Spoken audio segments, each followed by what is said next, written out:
As many of you know, I attended 2013 Pokemon Nationals last week.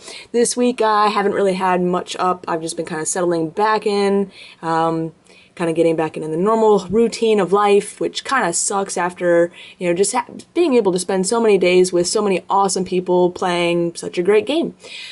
I did, of course, compete in the main event, had enough play points, but I did the worst that I've ever done at a big event and ended up dropping after the 5th round. And I honestly I've always been really opposed to dropping, especially in major events. I've dropped in a couple smaller battle roads just so I can get to work on time, but I really didn't see the point of dropping at bigger events, regionals, states, that kind of thing.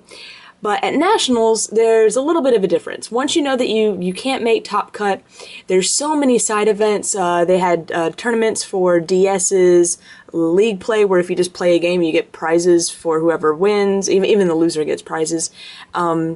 8-man pods where you're winning packs. I didn't play in any of those, but I think I heard about some like half box tournaments too. There's so many things going on. Of course, there's always a video game competition too if you're interested in that. That if you're not doing well in the main event, there's really no reason to stay in it. And there's so many people there that you don't see from all over the country. That just, if they're not doing bad or not doing good either, you drop, you have a good time, and honestly, that's what Pokemon Nationals I think is really all about, is just hanging out with a bunch of people you rarely get to see. So I wasn't even going to do a tournament report since I did so terrible in the main event, but I was kind of convinced to do one, and it is kind of interesting, and the list is still really good. I just really ran into a lot of bad luck and just had a bad day. So, I'm going to go over my deck list first, and then we'll go through my matches. So, since I had the beach, I decided to play Blastoise, and it had a really good matchup across the field. It handles Plasma pretty well, it just has to get set up. It has a really good Goth-Gore matchup. Even without the Blastoise, typically I can just manually attach and get the knockouts, unless they just have a God game. What are the other big decks in the format? Plasma, Blastoise, Darkrai, it's got a pretty good Darkrai matchup. As long as I can get set up, I'm fine. And I don't even need the turn 2 set up. I can typically get turn 3 and still be alright. So, list is pretty much built for consistency. There's a few little odd things. 4 Squirtle, 3 Blastoise. I did drop the Wartortle, which, I kind of missed it. But it wasn't too big a change. 2 Black Kyurem. A lot of people like to run 3 or like to run a smaller, like a little Kyurem with it. I like to just stick with the 2. I find that, especially with all the Goth-Gores, I kind of really wanted to focus on the Keldeo more. And so I ran 2 Kyurem and 3 Keldeo. And this is the dreaded egg. So I ended up putting it in the morning of the tournament. And it really is an amazing broken card if you don't start with it. So Propagation, if it's in your discard pile, you get to put it back in your hand. This lets me utilize superior energy retrievals, my Ultra Balls, my A-Spec. It's mainly for the energy retrievals, because I initially had like a split of to like 2 superior and 2 regular, just so I could save some resources. But when you add the egg in, you can go to 4, and it really just helps the consistency of the deck. Bad thing is if you start this, it only has 30 HP, and if this is your lone starter, you're done for. And little spoiler alert for a little bit later, I started with it 3 times in a row. So that's why I dropped. So there's the execute, and yeah, sorry, the cards mix up a bit. So on to trainers, supporters, and fun stadiums. So I do run 1 Super Rod. That's another card that some people don't like, but I find that just the way I play and the way sometimes my luck goes, I don't want to be junipering away my Blastoise early on and not be able to get it back out. So it's mainly to recover the Blastoise. Heavy Ball to search out the Blastoise. And there goes the second level ball. I decided to run 2 level ball to help get those Squirtles out, just because I was having a hard time getting a consistent turn 2 Blastoise. 3 Pokemon Catcher. Just 3 Ultra Ball, because I do have the Heavy Ball, so that's another Blastoise search, and Black Kyurem as well. 4 rare candy just to help ensure that turn 2 Blastoise, superior energy retrieval, mostly for when I'm focusing on my Black Kyurem since I'm discarding 3. This puts it right back in my hand. And the big reason why I ran the deck is because I had the beach to do it. And I really, after flopping at some Battle Roads, I really wasn't feeling that I had a very, I had a consistent, good Gothgore list. 3N, 4 Juniper, 2 Colress, and 4 Skyla. So pretty standard supporter line. Now my A spec is the thing that you know, maybe if I had switched it to computer search, it would have been a little more consistent. The deck itself would have been more consistent. However, because of my matchups, you know, with the egg starts, it really didn't matter in the tournament. I did find in playtesting though, I would usually end up I never had the A spec in my hand early game to be able to search out a Blastoise. I was always needing it later on to get another superior energy retrieval, to get another catcher, you know, to get something like that rather than computer search. And then the energy line, 3 lightning and 9 water.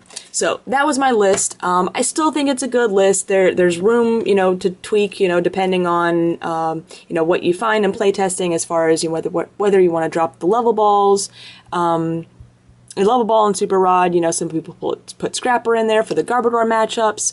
Floatstone is great for having, you know, Russian Retreat.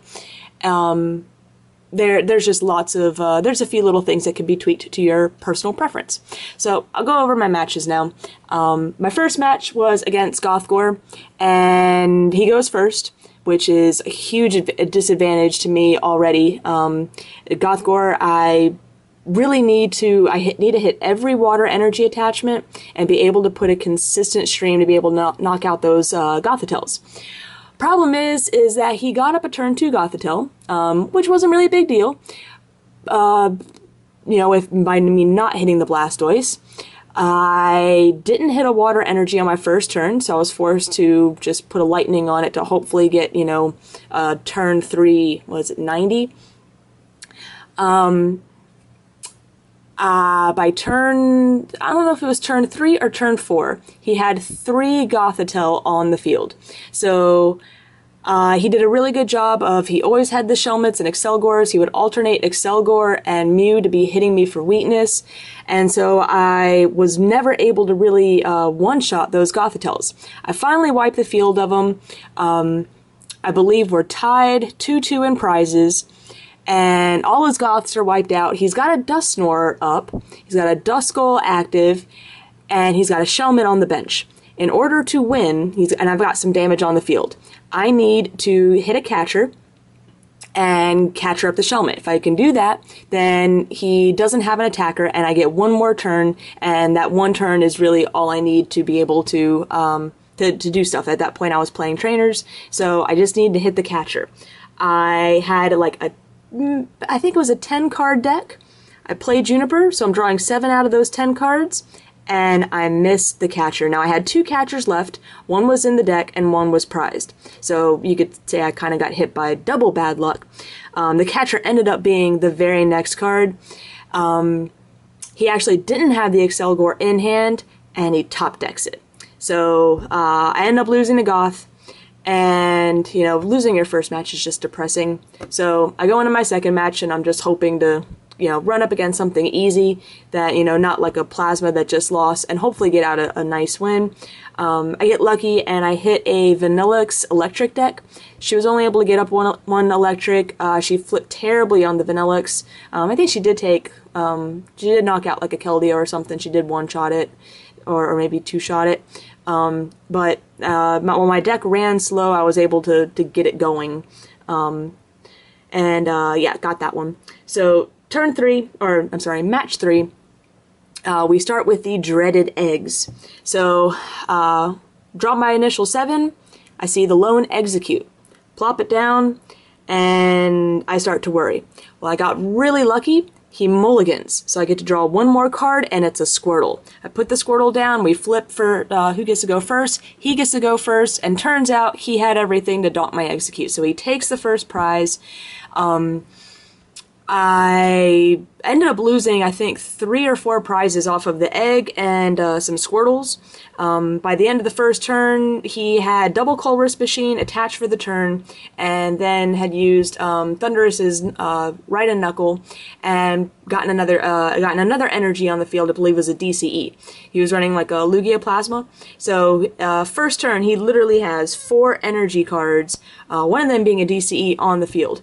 I got really, really lucky after he took out some of the early Squirtles. I was able to get a Blastoise up, and I was able just to hit him Black Ballista, kept on ending him to keep his hand low, and he wasn't able to keep up just drawing into the resources he needed. So I actually squeaked out a win by after starting with the dreaded egg. Good thing is, though, is that by him knocking out that egg, it put it in the discard pile, so I was able to use it with propagation. The next match, though, I start the lone egg, he gets to go first, I see I'm facing a Blastoise mirror. Now, he can't donk me, so I'm not going to lose the game just because of that egg. But now that that egg is on the field, he knows he doesn't need to attack the egg. He's going to focus on my Squirtles, he's going to focus on my Keldeos, my Kyurums, and he knows that if he puts that egg in the discard pile, he might get 1 prize, but I'm going to be able to propagate, and he doesn't want me to do that. So he leaves it on the field, and not only can I not use it now, but it also takes up a bench space. Him going first, it was a fairly close game, but just that slight disadvantage of not going first and having that egg take up really crucial space as I'm trying to set up really just did it in for me. I think it did come down to I think 2 to 1 prizes or something. It came out pretty close, but still I was always just behind, just struggling to catch back up after that early lead. So very, very frustrating. So now I've started with egg twice. At least I haven't been donked, and I pretty much said if I start with egg one more time and I get a donk from it, I'm done. I'm gonna go play side events. Start the third game, I'm shuffling up. I even check after I shuffled up to make sure that there were basic Pokemon around the area of the egg. Of course, shuffle again, since I actually looked at it, but, just a quick shuffle so that, nothing's really that crazy. Put it down, he cuts me, I draw my 7, lone egg. Okay, maybe for once I'll get to go first, and I had a Lava Ball in hand so I could get some Squirtles out and stuff like that. Nope, I lose the toss again, which I think was... I can't remember if I think I went first in my second game. So, out of the 5 games, I went second 4 times. And he gets to go first, he opens up Sableye, Verbank Laser, and I'm donked. We actually played a game after that for fun, and I pretty much wiped the floor with him. So I dropped after that. I stuck to league play, went in some 8-mans, got some free packs, and I'm actually going to show all the national stuff tomorrow, because while I had a terrible day, my boyfriend did amazingly well, hit top 32, got a ton of stuff, in addition to the bragging rights of getting top 32 at nationals, and some of the stuff he's actually looking to sell, so I'm going to help him out with that. Going to show you all that stuff in tomorrow's video, so stay tuned. And again, kind of sucks that I didn't do better in this tournament, but honestly, I really didn't play test much for the tournament, and I really didn't play a lot this year. I skipped all the regionals, only went to 1 state. I judged a little bit, so I didn't go to nearly as many events, and I think that's going to change this season. I really want to put in more time, just because Pokemon is just a really it's not just a fun game. The people really just change it around and make it a lot more fun than just the game itself. So hopefully this season will be better, and I'll have a better report for you next year. And stay tuned for tomorrow, because I've got some awesome stuff to show off. I've got binders, hats, or binder, hat, cards, codes, a little bit of everything. So stay tuned.